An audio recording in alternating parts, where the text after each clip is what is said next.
दोस्तों जियो financial service की बात करें तो यहाँ पे बड़ी ब्रेकिंग न्यूज़ निकल के आ रही है।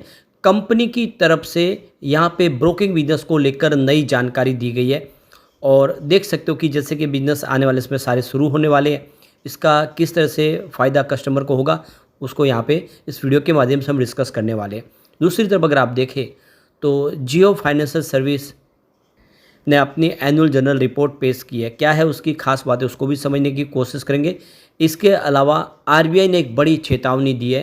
क्या है वो चेतावनी उसको समझने की कोशिश करेंगे। सबसे जो बड़ी बात है जियो फाइनेंशियल का स्टॉक काफ़ी ज़्यादा करेक्ट हो चुका है, पिछले कई दिनों से दबाव में है। क्या अब इस लेवल पे खरीदारी की जा सकती है या फिर इस स्टॉक से निकलना चाहिए, तो इसके सपोर्ट रेजिस्टेंस क्या है उसको समझने की कोशिश करेंगे।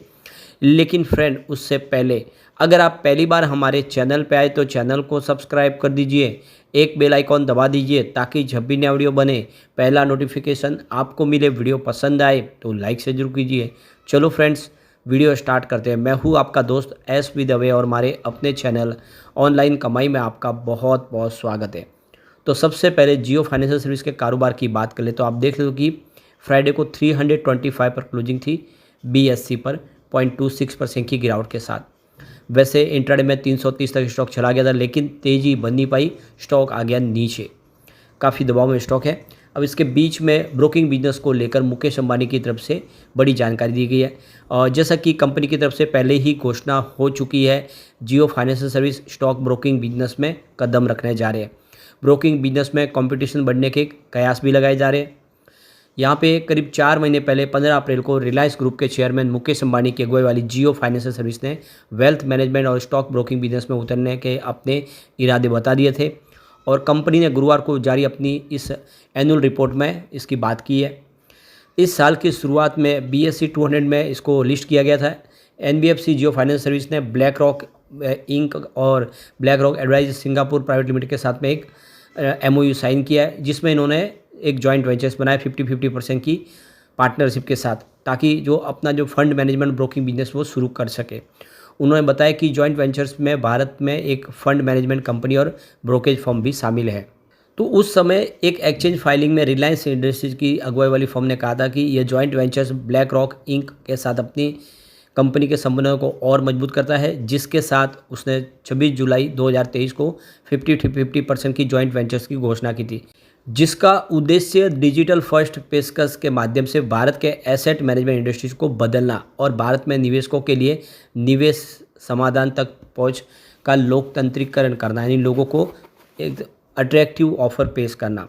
कंपनी ने कहा कि प्रस्तावित ब्रोकरेज सर्विस क्लाइंट को विशेषज्ञ निवेश सलाह, व्यापक मार्केट रिसर्च द्वारा समर्थित स्टॉक, बॉन्ड, म्यूचुअल फंड, अन्य सिक्योरिटीज में निवेश करने में सक्षम बनाएगी, यानी उनके लिए एक तरह से फाइनेंशियल एडवाइस की सेवाएं भी दी जाएगी। जियो फाइनेंशियल सर्विस ने कहा है कि जॉइंट वेंचर्स की फंड मैनेजमेंट सर्विस उच्च निवल मूल्य के व्यक्तियों को लाभ होगा। कंपनी ने यह भी कहा है कि इसकी निवेश सेवाओं में JPBL के साथ बचत और जमा खाते भी शामिल है जो कंपटीटर्स ब्याज दरों की पेशकश करते हैं और प्रस्तावित MSP जियो ब्लैक रॉक इंक के साथ एक जॉइंट वेंचर्स के माध्यम से निवेश के कई अवसर उपलब्ध कराएंगे। तो जियो फाइनेंशियल भारत में लाखों निवेशकों को एक डिजिटल रूप से इन्वेस्टमेंट प्रोडक्ट की एक चेन पेश करेगा, यानी अलग अलग तरह के डिजिटल जो इन्वेस्टमेंट प्रोडक्ट है उनके सामने लाए जाएंगे, जिसके माध्यम से उनमें से वो अपने हिसाब से निर्णय ले सकते हैं। यानी एक तरह से देखें तो उनको हर तरह की सेवा उपलब्ध होगी। एक फाइनेंशियल एडवाइजर के माध्यम से उनको निवेश के लिए प्रेरित किया जाएगा और किस तरह से कौन से प्रोडक्ट में उनको कितना फ़ायदा होगा उसकी सारी जानकारी दी जाएगी। यानी कुल मिला के ब्रोकिंग बिजनेस में आने वाले समय एक बड़े रिवॉल्यूशन की तैयारी कर ली है जियो फाइनेंशियल सर्विस ने। अब यहाँ पे देखो कि कंपनी की AGM होने जा रही है, देख सकते हो कि 30 अगस्त को दोपहर को 2 बजे इसकी जानकारी एक्सचेंज को दी है। ये वीडियो कॉन्फ्रेंसिंग के माध्यम से होगी और ऑडियो विजुअल भी इसका मिलेगा। तो इस AGM के दौरान कुछ प्रस्तावों को पास किया जाएगा, जिसमें देखिए ऑर्डिनरी जो रिजोल्यूशन है जिसमें कंपनी अपने Q1 के रिजल्ट को पेश करेगी और साल में पूरे साल का मार्च एंड तक के रिजल्ट को भी पेश करेगी। और ये दोनों जो रिजल्ट होंगे पूरे साल का रिजल्ट और Q1 का रिजल्ट, जिसके लिए रिजल्ट के ऊपर शेयर होल्डर की रजामंदी ली जाएगी।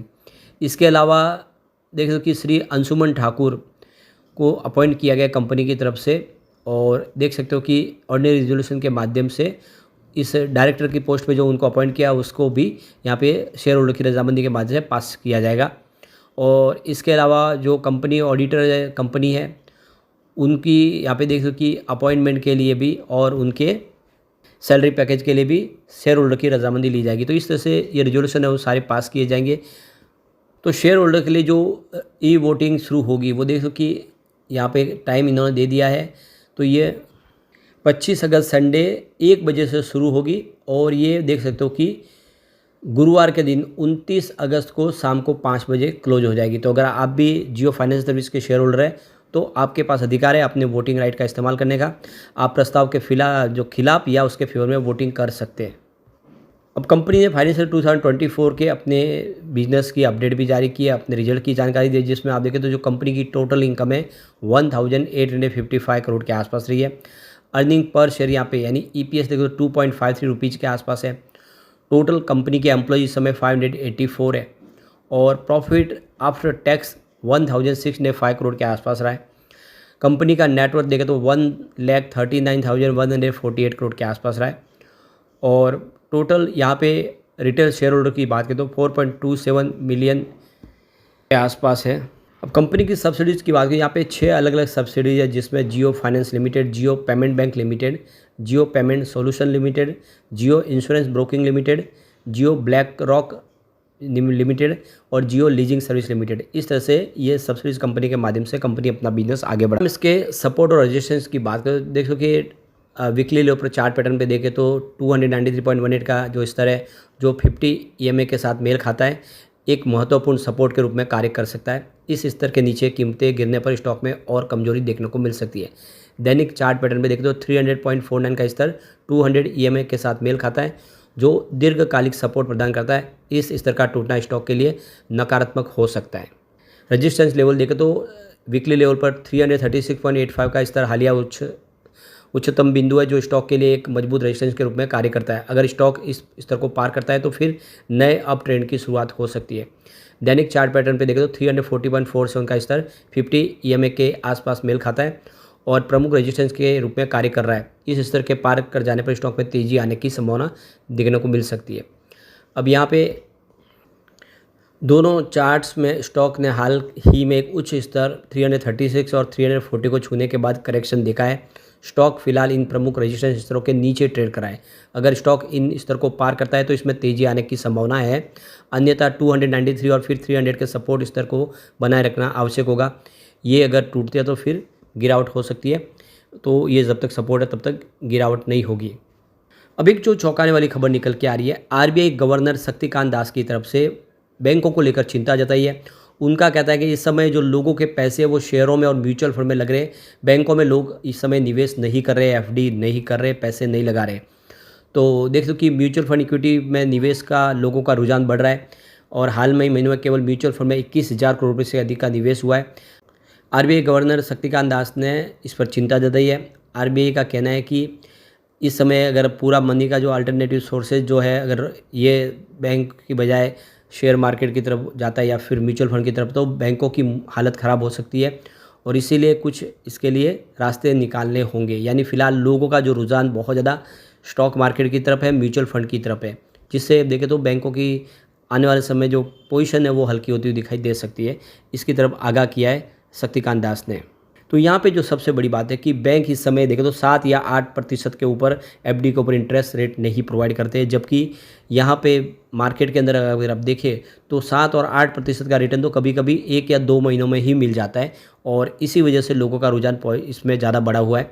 और इसमें गलत भी नहीं, लेकिन ज़्यादा बड़ा रिस्क हो जाता है अगर आप ज़्यादा निवेश करते हो, क्योंकि बैंकों में निवेश आपका एक तरह से सुरक्षित होता है, लेकिन यहाँ पे रिस्क बहुत ज़्यादा होता है, ये आपको ध्यान रखना चाहिए। लेकिन फ्रेंड, कोई भी इन्वेस्टमेंट करने से पहले अपने फाइनेंशियल एडवाइजर से बड़े ले ले या अपना खुद का रिसर्च करें, क्योंकि मैंने वीडियो आपके एजुकेशनल पर्पज़ के लिए ही बनाए। वीडियो पसंद आए तो लाइक से जरूर कीजिए और चैनल को सब्सक्राइब कर दीजिए। Thank you friends.